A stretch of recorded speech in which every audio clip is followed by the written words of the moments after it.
In August 1941, a Royal Navy pilot, Lieutenant Robert Everett, volunteered for a singular and dangerous mission.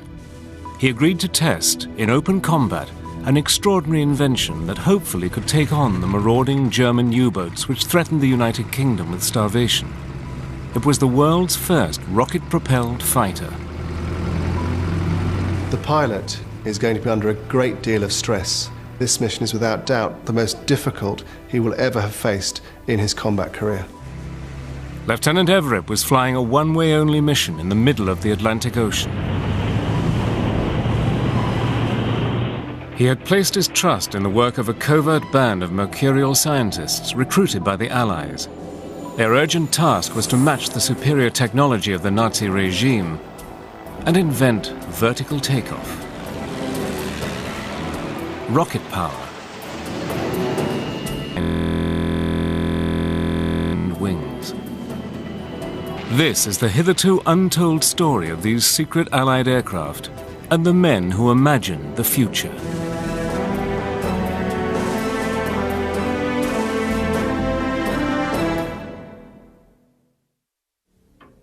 In the summer of 1940, the Prime Minister, Winston Churchill, was confronted by a new and serious crisis.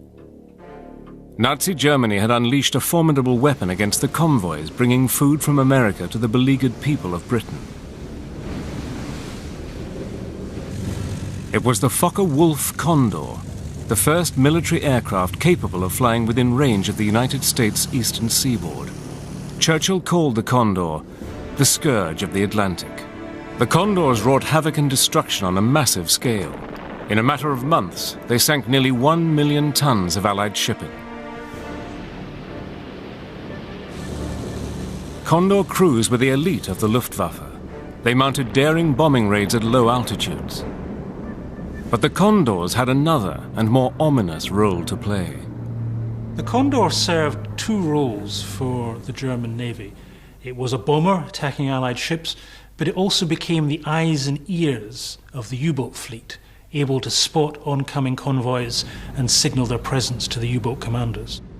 There were areas in the Atlantic where the Allies could provide their merchant convoys with no protection against German reconnaissance and bombing aircraft. That meant in those areas that the Germans could send either long-range bombers or long-range reconnaissance aircraft to spot and to direct the U-boats into those areas. And it was those areas that the U-boats had freedom of movement to attack the convoys. The unholy alliance between the Condors and the U-boats threatened to bring Britain to her knees. Churchill admitted as much. Desperate to find an answer, he suggested a daring idea. British and American battleships were equipped with steam-powered catapults to launch spotter planes. Could such a catapult be installed on the decks of merchant ships to launch a fighter aircraft? But no existing catapult was powerful enough to launch a heavy fighter like the Hurricane. So Churchill sought the help of the research unit at the Royal Aircraft Establishment at Farnborough.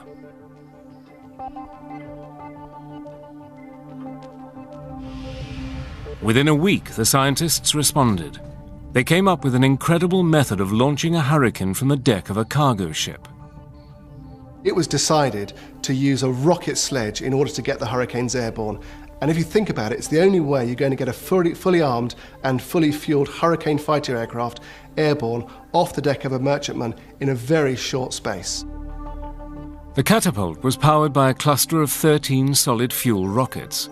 It was the biggest slingshot in military history since the time of the Romans. But would it work in combat?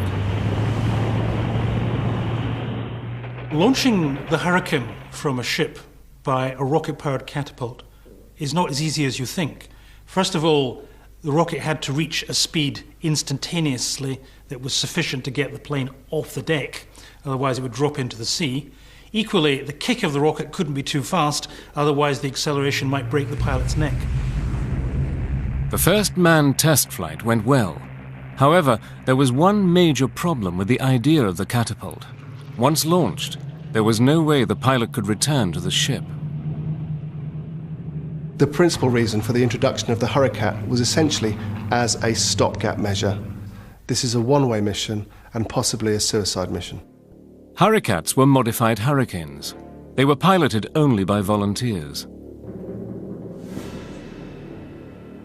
The first battle between a Hurricat and a Condor occurred on the 3rd of August 1941. The Hurricat pilot was a former jockey and winner of the Grand National, Robert Everett. It was the first test of this new stratagem, and easily the most daunting mission Everett had ever attempted. I would feel very anxious, not only just getting airborne off that kind of rocket-powered contraption, but then engaging a very heavily armed bomber, and then knowing that even if you weren't shot down, that you were going to ditch in the sea anyway. That kind of mission profile fills me with anxiety. High in the clouds above the convoy, the patrolling German Condor didn't see the rocket fire when Everett's Hurricat was launched. The German pilot was taken by surprise, but still managed to damage the Hurricat badly. When Everett closed with the Condor, he discovered a problem. The Condor was bristling with defensive armament.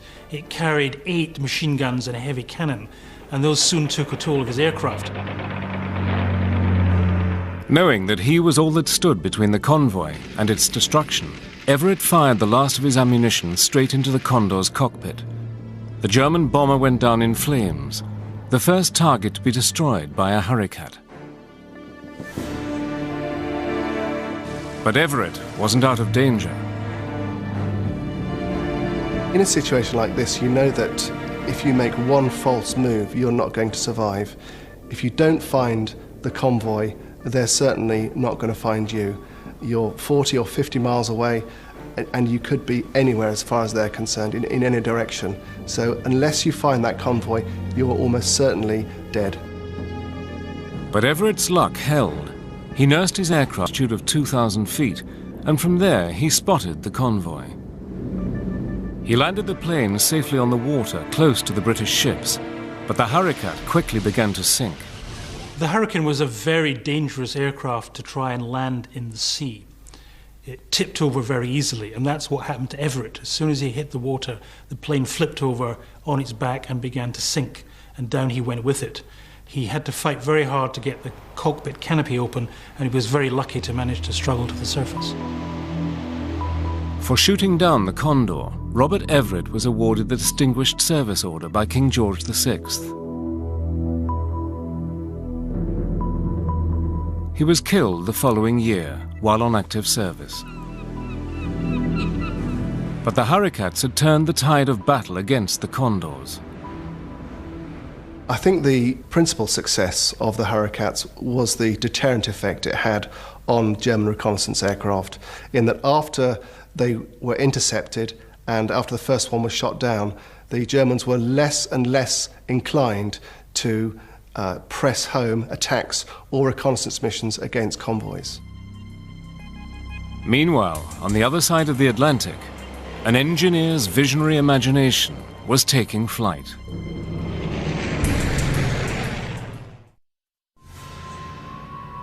In early 1943, citizens of Stratford, Connecticut, reported sightings of strange saucer-shaped objects flying overhead. This flying saucer was America's first near-vertical takeoff aircraft. It was hoped it would prove the answer to the problem of providing ships at sea with fighter cover. Nicknamed the Flying Flapjack, it was the brainchild of an eccentric genius called Charles H. Zimmerman. Charles Zimmerman typified the kind of engineer that we saw in the United States emerging and working in the field after the 1920s. America discovered that she was very far behind the European countries in the development of high-performance fighter aircraft. Charles Zimmerman was one of the people who led the drive to make up that deficit. In 1933, Zimmerman had joined the NACA, the National Advisory Committee for Aeronautics, the predecessor of NASA.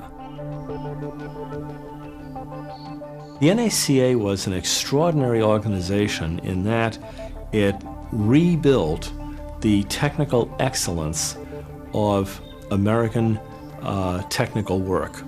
The NACA created, for example, a far better understanding of how one should design wings. At the NACA, Zimmerman's objective was to envisage the perfect wing shape. If he succeeded, he could design an aircraft that was light years ahead of its time. He is fascinated by the notion of developing an airplane that has a tremendous speed range, that on one hand would have a very high speed, on the other hand would have a very low-end landing speed. An ordinary aircraft wing has a wide span from root to tip in order to create lift. This is called a high aspect ratio wing. The way an aircraft wing works is by creating different areas of pressure. What this means is that we have the wing here, and as the airflow hits the leading edge, it has further to travel from there to there as it does from there to there. This creates low pressure here and high pressure here. And as the air tries to get from the high pressure area to the low pressure area, it pushes the wing up.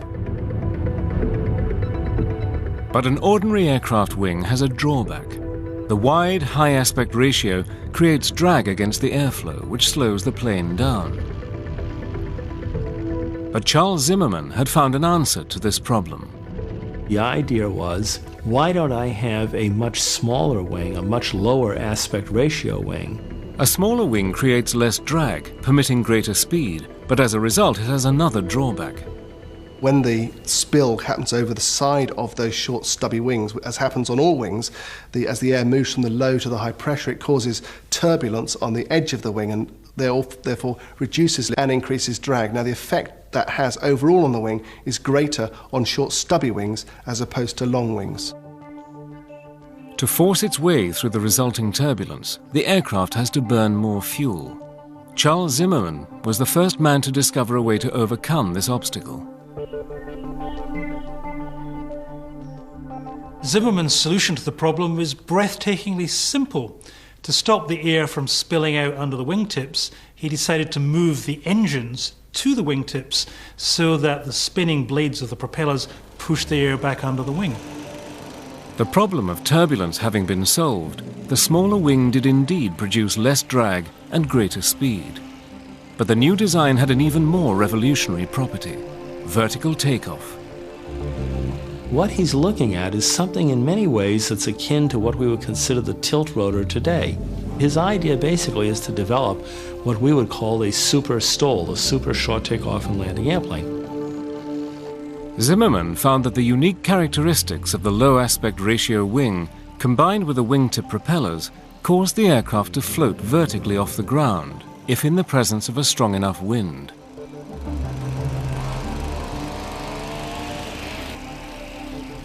In 1939, as war clouds gathered over Europe and the Pacific, the US Navy ordered a prototype fighter based on Zimmermann's revolutionary concept.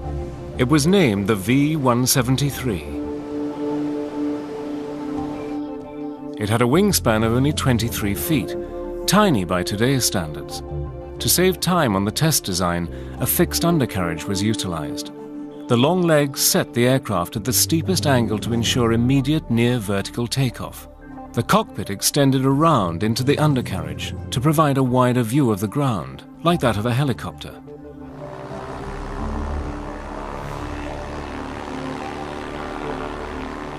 The V-173 flew for the first time on the 23rd of November 1942. The manufacturer's chief test pilot, Boone T. Guyton, was at the controls. On the very first flight, Boone Guyton had some real problems. The aircraft almost went out of control. But it flew so slowly, he got it back on the ground. There they discovered that the problem wasn't in the design of the aircraft itself, it's simply that the controls had been wired up incorrectly. The V-173, like many experimental airplanes, was an airplane that was not really suited for production itself. It demonstrated the basic concept that Zimmermann was trying to achieve, the fact that you could develop a controllable aircraft that had a reasonable range between low speed and high speed, that had all the attributes of a STOL aircraft.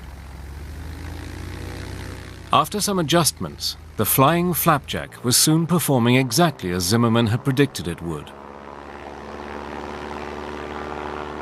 Facing into a 25-mile-per-hour wind, the V-173 took off vertically into the air.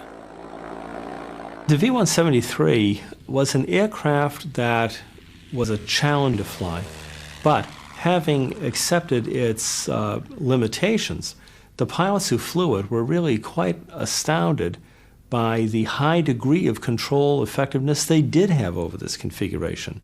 There were occasional accidents during the test flight program. On one occasion, the fuel line of the 173 was blocked, and it came down on Lordship Beach in Connecticut, much to the surprise of the local sunbathers. But the plane flew so slowly, almost like a helicopter, that it came down gently on the sands and was undamaged. Meanwhile, in the Pacific, the United States faced the difficult task of capturing small islands for bases and building airstrips on them. A vertical takeoff fighter would be tremendously useful. The US Navy ordered a full-scale fighter version of the Flapjack. The new fighter aircraft was designated the XF-5U. With a takeoff and landing speed of just 40 miles per hour, it could also reach a top speed of 500 miles per hour, phenomenal for any plane of its day. And the speed and agility of the XF-5U could match any jet fighter then in service. The XF-5U was powered by two Pratt & Whitney twin Wasp engines. It was armed with 6 Browning machine guns and carried 2 1,000-pound bombs. But other engineers were also experimenting with a saucer-shaped wing. In Nazi Germany, work had begun in secret to develop a prototype aircraft nicknamed the Flying Beer Tray. The Germans were intrigued by the low aspect ratio wing, but they never actually made the breakthrough that Zimmermann had towards putting the engines on the side of the wings. The prototype fighter version of the Flapjack was finally rolled out of the factory on the 25th of June 1945, but at that moment, the world of aeronautics was changing with dizzying speed. We were undergoing a radical paradigm shift in aeronautics, and that paradigm shift was from the era of the propeller-driven, piston-powered airplane to the era of the turbojet. The imperative to develop jet engine technology at the end of World War II was very, very strong. Piston engine aircraft design and technology had just about reached the end of the road. In 1946, the XF-5U was finally unveiled to the public. Immediately, stories began to appear in the media speculating that the strangely shaped plane was a cover for a top-secret flying saucer program. This publicity did not endear Zimmermann's flying Flapjack to conservative elements in the military hierarchy. By 1947, Zimmermann had solved all the problems and the aircraft was ready for its first flight. And suddenly, the United States Navy cancelled the entire project and ordered the prototype to be scrapped. What is incomprehensible to me is after having gone to all this trouble and investing the sums of money necessary to bring this aircraft to fruition, the aircraft would be willfully destroyed before first flight, because it would have been very, very valuable to the subsequent history of STOL aircraft development and subsequent use and employment of STOL aircraft if we had the data from an aircraft such as the XF-5U-1 to place alongside the data from the V-173. Zimmermann's pursuit of a vertical takeoff fighter was not forgotten, but it was not until the 1970s that the American military finally acquired such an aircraft, the Harrier jump jet, imagined, designed, and made in Britain. Ultimately, Zimmermann's Flapjack was sidelined by the United States' passion for the radical new technology, jet propulsion.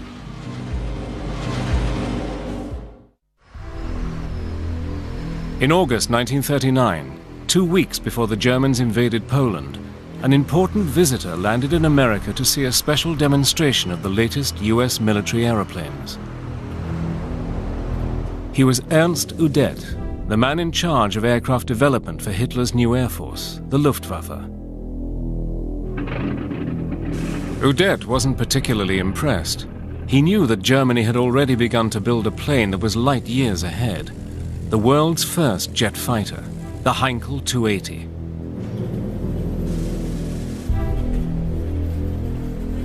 The story of the United States and the jet engine is a story of acute national embarrassment. We had several governmental commissions as late as 1939, indeed after the time period when the first jet airplanes were flying, that actually made pronouncements that the turbojet airplane was an impossibility.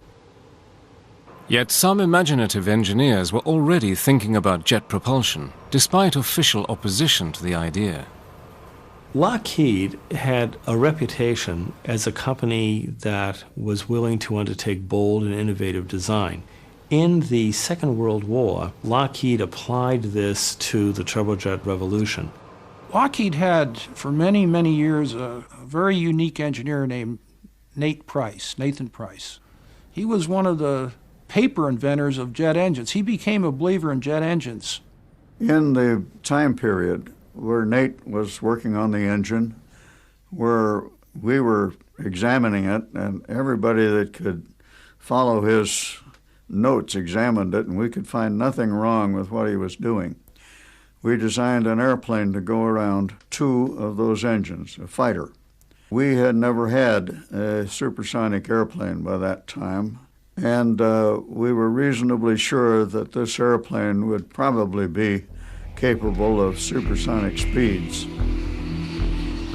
The aircraft designed by Nathan Price and Willis Hawkins was America's first attempt at a jet fighter. The Lockheed Model L-133 was designed around a canard layout, meaning that the control fins used to climb and dive were positioned at the front of the fuselage, not at the tail. This and other revolutionary features made the L-133 a plane well ahead of its time. It had, in its original concept, an afterburner. And nobody had ever talked about an afterburner in Great Britain or in the United States or Germany that I know of. But the L-133 was never built. Before the bombing of Pearl Harbor, senior members of the U.S. military establishment were not convinced that a jet aircraft was feasible at all. However, a visit to Britain by an important American in 1941 changed their mind. In April of 1941, Hap Arnold, who was the chief of the Army Air Corps at that time, soon to be the Army Air Forces, goes to England.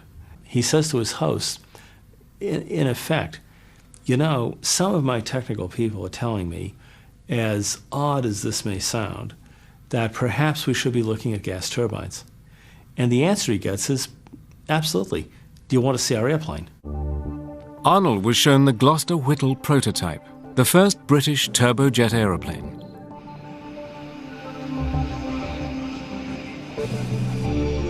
He was astonished. Having ignored Nathan Price and Willis Hawkins, America was now years behind the game. Arnold made an immediate decision.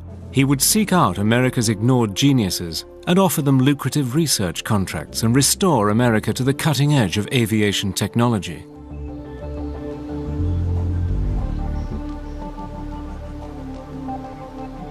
One of the first to accept his challenge was Jack Northrop from Newark, New Jersey. Jack Northrop is an absolutely extraordinary individual.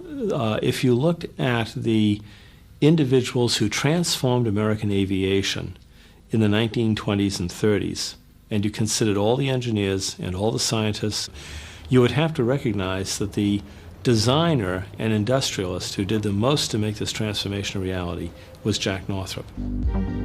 Like Charles Zimmerman, Northrop could see the design flaws of conventional planes. He questioned the employment of a heavy fuselage. Why not, for long-range missions, simply design a flying wing, saving both weight and fuel? Northrop presented Hap Arnold with a design for a flying wing bomber that could travel non-stop from the eastern seaboard of the United States to Berlin, a round trip of 6,000 miles. Arnold immediately ordered a prototype to be called the N9. These were the days before computers, and no one had yet designed a flying wing that was stable in flight. Jack Northrop had the answer. He attached simple slats to the leading edge of the wing. If the plane flipped over, the slats deployed automatically to restore its balance. Ground tests of the N9 began on the 20th of December 1942, a year after Pearl Harbor. The first test flight took place in the Mojave Desert on the 27th of December. Northrop's flying wing was a great success. He now approached Hap Arnold with another radical idea, was to fit the N9 with a rocket motor to make it capable of taking on the new German jets. The first new prototypes revealed yet another dazzling Northrop innovation. Like the Wright Flyer, the pilot lay on his stomach, controlling this aircraft to give it absolutely minimal frontal profile. On the 5th of July, 1944, America's first manned rocket plane, the XP-79A, made its maiden flight. Now, Northrop had wanted to power this aircraft with a very exotic rocket engine called the rotojet. But the rotojet was so incredibly dangerous, and its development was so torturous, that instead the decision was reached to power it with two Westinghouse jet engines. The Army called this version the XP-79B. Employing another revolutionary idea, it would behave like a flying chainsaw. The XB-79, sometimes called the Flying Ram, was an airplane that was armored with 4 50 caliber machine guns, and it also had reinforced leading edges on its wing because it was hoped that it could actually ram and survive a ramming of an enemy aircraft, typically an enemy bomber. By September 1944, it had become clear the construction of the new jet engine was behind schedule. So the Army decided to cancel Jack Northrop's revolutionary fighter. But the engineer was convinced his flying wing was the way of the future and continued to work on the project using his own money.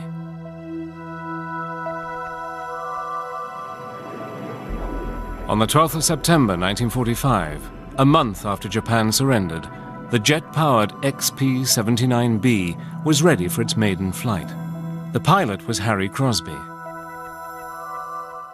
On its first flight, Crosby demonstrated that the airplane could fly successfully. And then, unfortunately, toward the end of that flight, he had a flight control problem caused by an air inlet valve on one wing not functioning properly. The airplane went out of control. Crosby was unable to escape it and was killed in the ensuing crash. With the destruction of the sole XP-79, Jack Northrop abandoned the fighter project and concentrated instead on his flying wing bomber. What we see with the Northrop Flying Wing is a vehicle that's ahead of its time. It's Imagineering at its very, very best. Unfortunately, the technology you needed to make it a success, the flight control technology primarily, was simply not available at that time. While Northrop was experimenting with his radical flying wing, Hap Arnold remembered Lockheed's early studies in jet propulsion with the L-133. The United States had to get a move on to build an American jet fighter capable of taking on the Germans. Lockheed was the obvious choice. A team of 50 of its best engineers started work on the new plane, under the leadership of Clarence Kelly Johnson. Some, like Willis Hawkins, had worked on the earlier L-133 project. Kelly had promised that the airplane would be flown in 160 days from signing of the contract. And the Air Force had signed the contract. And so we had quite a row to hoe. The Army Air Force named the new plane the P-80 Shooting Star. To save time, the P-80 employed a much simpler design than the L-133, but many features from the earlier project, including its wing shape, were retained. The first flight took place on the 8th of January, 1944. We must have had 20 Lockheed executives of one sort or another, and we all had to sit on the sand dunes. There was no place to stand around. The only paving was the runway. And off he went, and he put on a real magnificent first flight, including a high-speed pass right back in front of the dune. And it was pretty thrilling, but that's how the F-80 was born. The P-80 was the first U.S. aircraft to exceed 500 miles per hour in level flight. much faster than Northrop's XP-79B, America had finally entered the jet age. But the P-80 wasn't designed for warfare. The Navy needed a jet of its own to oppose the Japanese forces in the Pacific. Allied naval fighters, such as the Corsair, had reached the limits of their developmental potential in terms of speed and firepower. But American intelligence sources knew that Japan was seeking to construct versions of the revolutionary German jet and rocket planes. The US Navy realized it would need its own jets to fight the war in the Pacific. The main difficulty in deploying the early jets on carriers is to do with their speed. You need a bigger boost off the deck, and it's a much trickier landing at a shallower angle and a higher speed on a very small strip. Then the Navy got an idea. Why not develop an aircraft that would have the gentle coming aboard characteristics, if you will, of a conventional propeller-driven airplane, and yet on the other hand would have the performance potential of a jet airplane. And out of this came the Ryan Fireball, the FR-1, which had a small radial piston engine in the nose and then a small turbojet engine in the tail cone of the aircraft, fed by two wing root air inlets. As the US Navy raced to introduce the Fireball into service, scientists in Britain were working on an even more radical solution to these problems. Their immediate impetus was the imminent invasion of the Japanese home islands. The one thing that the British lacked was big aircraft carriers, and therefore they would lack air cover for any potential invasion fleet. The solution was an aircraft unique in aviation history, a jet-powered flying boat fighter plane. Its nickname was the Squirt. Its test pilot was Captain Eric Brown. It was big for a fighter, but it had good performance. It had two axial flow engines and well armed, maneuverable. It had everything, in fact, that you could expect from such a design. Despite its bulbous, unaerodynamic shape, the Squirt could reach speeds of over 500 miles an hour. And because it didn't need a heavy undercarriage or complicated landing gear, it was highly maneuverable in the air. Nevertheless, taking off and landing on water was hazardous. It was a very pleasant aircraft to fly, but I had a problem occur on landing. I touched down and I was running along at about 100 miles an hour, quite smoothly, when there was a tremendous crash. Brown had struck a piece of wood floating in the water.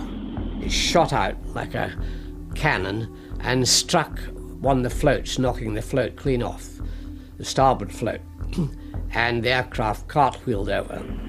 The cockpit, of course, upside down in the water at this stage. The pilot was fortunate to escape the sinking plane. I got out of it all right, and when we looked at the hull after, we found that a hole about 4 feet square had been cut in the hull by this mast. Hidden among palm trees in the Pacific Lagoon, the Squirt could swoop up into the air to escort attacking Allied bombers or defend invasion craft from Japanese jets. I would say it was a sound concept, and if the Japanese or the Far Eastern War hadn't concluded when it did, I think it had been a very useful adjunct to our forces there. But the American Fireball and the British Squirt were both overtaken by rapidly advancing technology. In late 1945, a pure jet fighter successfully landed on an aircraft carrier for the first time. It was flown by the Squirt's test pilot, Eric Brown. However, the plans for an invasion of Japan called for a lot more than new jet fighter aircraft.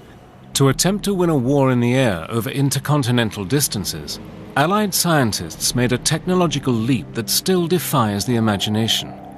It was the biggest man-made machine ever devised, and it was made out of ice.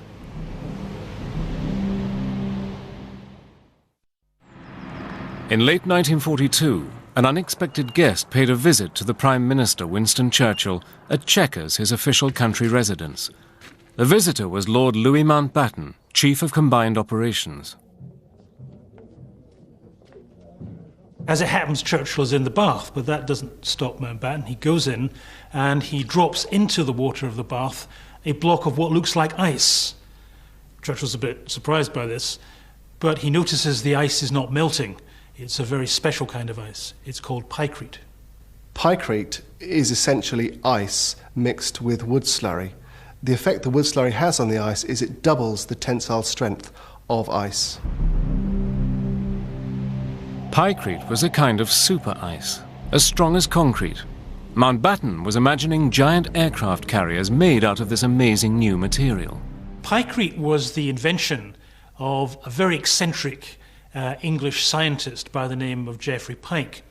He had discovered by trial and error that if you mixed ordinary ice water with, of all things, sawdust, it slowed down the rate at which the ice melted. The result was a kind of ice concrete. In the cold waters of the Atlantic or the Northern Pacific, a ship made of pykrete could remain stationed out at sea for years at a time without melting. Mountbatten wanted a whole fleet of ice carriers to extend Allied air power across the globe. The advantages of a pykrete carrier would be that it provides, in essence, a floating airfield, a whole airfield where you can put squadrons of aircraft.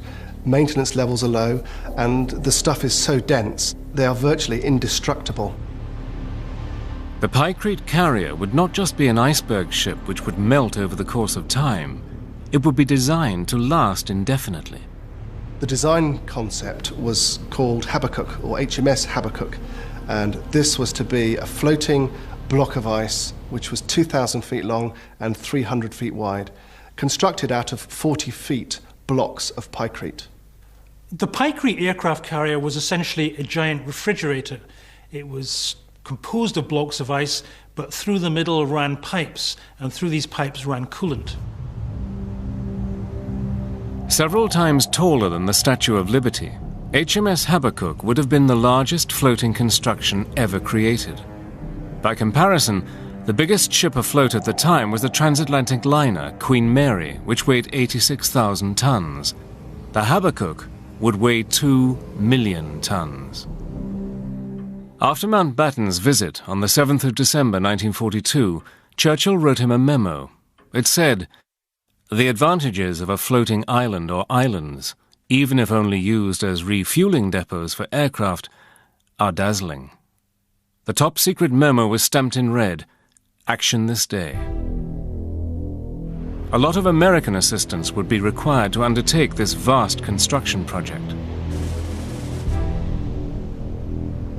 In August 1943, senior Allied commanders met at the Chateau Frontenac Hotel in Quebec, Canada, where Mountbatten intended to sell his vision of using pykrete to Fleet Admiral Ernest King, Chief of the U.S. Navy. During one session of the Frontenac Conference, Mountbatten brings in 2 blocks of ice. One is ordinary ice, the other is pykrete. Suddenly, Mountbatten takes out his revolver and he fires into the ordinary ice, which just kind of splinters. Everyone is completely confused by what Mountbatten is up to. And he takes his revolver and he fires at the pykrete, which is so strong, of course, that the bullet bounces off. In fact, it ricochets into Admiral King and nicks his leg. Fortunately, Admiral King wasn't fazed. He even seemed impressed by this unorthodox pitch of a weird idea. The Americans agreed to help build a prototype of HMS Habakkuk. Steaming down from the Aleutian Islands, a fleet of Habakkuks could launch both fighters and giant B-29 bombers against Japan. Building HMS Habakkuk and her sister ships would negate the need to capture Japanese-held Pacific Islands for use as Allied air bases, and tens of thousands of Allied soldiers could be spared the grim ordeal of jungle warfare. But the ice ships were never launched. The money and resources needed to build them were diverted to other projects. The project was eventually cancelled for a number of reasons. I think the first of which was because the war was at that stage being won by more conventional methods. A lot of conventional aircraft were coming on stream, and so the tide was turning against Germany and also against Japan. By the time the prototype of the Pykrete aircraft carrier was ready, the war had moved on. America was already building the atomic bomb. It had already started to build large numbers of new aircraft carriers. In effect, time had run out for Pykrete. The day of the maverick inventor was drawing to a close. The need to develop revolutionary new technology took second place to winning the war by more orthodox means. America's vast industrial powerhouse was churning out thousands of conventional aircraft every month. Small escort carriers were mass-produced by the hundred, giving the Allies the vital advantage they needed to dominate the seas.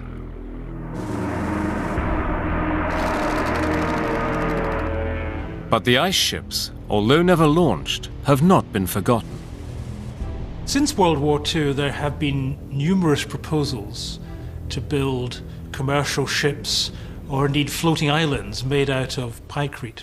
The latest idea is to build such an island that would house what would be an independent community, free of other governments in the world and free of any kind of taxation. The Second World War saw the birth of a whole panoply of radical new technological advances. In the frenzy of innovation, not all projects made it to completion. Some failed through lack of support or resources, some because of technical limitations, and some were simply too far ahead of their time. Many of these secret Allied aircraft projects didn't make it into combat, but that's not the point. They were the products of great minds willing to think outside the obvious, and that's what creates the spirit of progress. These are individuals that are facing real-world crises and challenges. When you understand what they were trying to do, sometimes these design choices, as flawed or as odd or as weird as they may be, start to make a lot better sense. And it is very surprising sometimes when you see how these return in very dramatic form many years later in much more successful fashion. Charles Zimmermann's original flying flapjack didn't actually ever take off, but his dream of vertical takeoff technology has inspired aircraft designers ever since. When you take a look at the tilt rotor that you see today with the V-22 or the XV-15 that preceded it, these are really the technical heirs of the kind of approach and work that we first saw undertaken by Charlie Zimmermann with the V-173. Another Second World War genius who lived to defy the odds was Jack Northrop. After 1945, he attempted to build more fantastic aeroplanes for the military, including the XB-35 flying wing bomber, originally intended to bomb Berlin. But the powers that be remained skeptical of flying wings that were difficult to control without the benefit of yet-to-be-developed computer technology. After World War II, Northrop built a large flying wing bomber, and this proved very successful.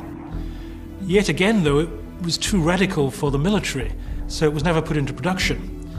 And that cost Northrop a lot of money. As a result, he lost control of his company. However, Jack Northrop was finally vindicated. Before he died, he was taken to where Northrop was working on the B-2, and he looked at the assembled individuals there who included a galaxy of Northrop designers and engineering personnel, and he said, "Now I know why God has let me live so long." Northrop's Second World War flying wing was the forerunner of the B-2 Spirit stealth bomber, which flies over the Mojave Desert today, just as its predecessor did when it first ventured into the sky. The B-2 will still be in service on the 100th anniversary of the legendary XP-79. In the end, Jack Northrop and his fellow designers established one thing beyond doubt. Genius is still the ultimate weapon.